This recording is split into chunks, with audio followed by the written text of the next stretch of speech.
Assalamualaikum warahmatullahi wabarakatuh. Perkenalkan, saya Aan Permadi dengan NIM 855748826. Di sini saya akan membuat video tugas 3 tentang pembelajaran kelas rangkap. Halo semua, selamat pagi. Gimana kabarnya hari ini? Alhamdulillah sehat semua. Pada pagi hari ini kita akan mempelajari tentang bagaimana sejarah Negara Kesatuan Republik Indonesia. Ada yang tahu tidak bagaimana sejarah Negara Kesatuan Republik Indonesia? Oke, Bapak jelaskan ya.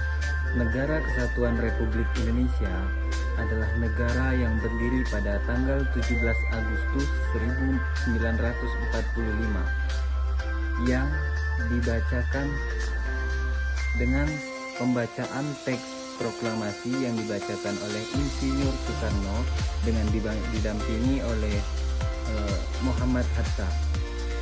Sejarah Negara Kesatuan Republik Indonesia dimulai dengan serangkaian peristiwa yang menandai perjuangan bangsa Indonesia menuju kemerdekaan, termasuk pembentukan Badan Penyelidik Usaha Persiapan Kemerdekaan Indonesia atau BPUPKI dan Panitia Persiapan Kemerdekaan Indonesia atau PPKI.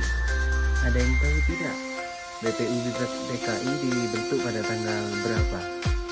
PUPKI dibentuk pada tanggal 29 April 1945. BPUPKI yang didirikan oleh pemerintah Jepang yang beranggotakan 63 orang. Dan pada tanggal 6 Agustus 1945, sebuah bom atom meledak di kota Hiroshima, Jepang. Pada saat itu, Jepang sedang menjajah negara Indonesia. Kemudian, pada tanggal 7 Agustus 1945, BPUPKI berganti menjadi PPKI atau Panitia Persiapan Kemerdekaan Indonesia atau dalam bahasa Jepang disebut Dokuritsu Junbi Inkai.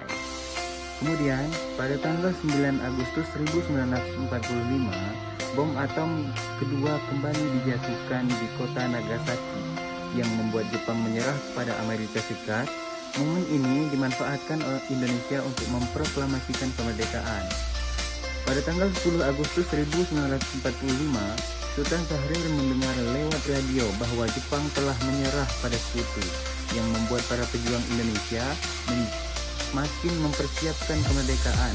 Saat Soekarno kembali dari Dalat, Sultan Syahrir mendesak kemerdekaan Indonesia. Kemudian, pada tanggal 15 Agustus 1945, Jepang benar-benar menyerah kepada Sekutu.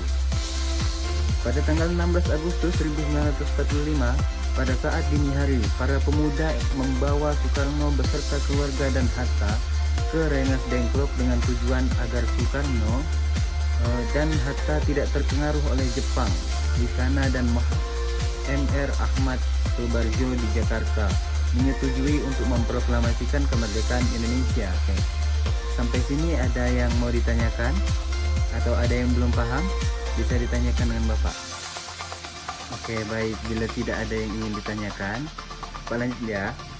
Kemudian pada tanggal 17 Agustus 1945, pada pagi hari di kediaman Insinyur Soekarno, Jalan Pegangsaan Timur nomor 56, teks proklamasi dibacakan tepat pada pukul 10 WIB dan dikibarkan bendera merah putih yang dijahit oleh istri Soekarno, Fatmawati. Peristiwa tersebut disambut gembira oleh seluruh rakyat Indonesia. Pada tanggal 18 Agustus 1945, PPKI mengambil keputusan mengesahkan Undang-Undang 1945 dan terbentuknya Negara Kesatuan Republik Indonesia serta terpilihnya Insinyur Soekarno dan Muhammad Hatta sebagai Presiden dan Wakil Presiden Republik Indonesia. Ada yang tahu tidak makna proklamasi kemerdekaan Indonesia? Baik, yang pertama, sebagai puncak perjuangan kemerdekaan bangsa Indonesia. Bangsa Indonesia telah banyak berkorban dalam menentang kaum penjajahan. Adanya kemerdekaan diharapkan oleh para pejuang agar bangsa Indonesia bisa segera mengakhiri penderitaannya. Kemerdekaan yang telah dicapai dan didapatkan ini merupakan tahap akhir dari sejarah panjang perjuangan bangsa Indonesia. Yang kedua, bebas dari penjajahan. Dengan kemerdekaan yang telah didapat, ini berarti bahwa bangsa Indonesia telah mendapat kebebasannya dari segala macam bentuk penindasan dan penjajahan bangsa asing. Sebagai bangsa yang merdeka dan berdaulat, bangsa Indonesia memiliki kebebasan untuk menentukan nasibnya sendiri. Kemudian yang ketiga, sebuah revolusi baru telah dimulai. Dengan adanya proklamasi kemerdekaan, Indonesia berarti menandakan dimulainya sebuah revolusi baru. Dikatakan sebuah revolusi baru karena terjadi perubahan yang mendasar dan cepat. Hal ini berarti terjadi pemindahan kekuasaan negara dari penjajah ke negara yang merdeka dan berdaulat.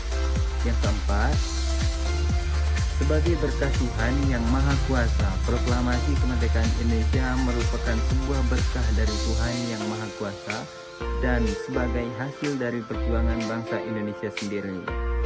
Sampai sini bisa paham? Alhamdulillah, kami bisa paham. Selanjutnya, hal ini memiliki arti bahwa kemerdekaan Indonesia bukanlah sebuah hadiah yang diberikan penjajah Jepang sebagai mana yang dijanjikan. Kemerdekaan Indonesia didapatkan atas pengorbanan jiwa, raga, maupun harta.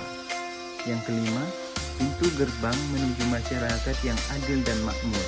Makna lain dari proklamasi kemerdekaan bangsa Indonesia yaitu sebagai pintu gerbang dari bangsa Indonesia untuk menuju masyarakat adil dan makmur.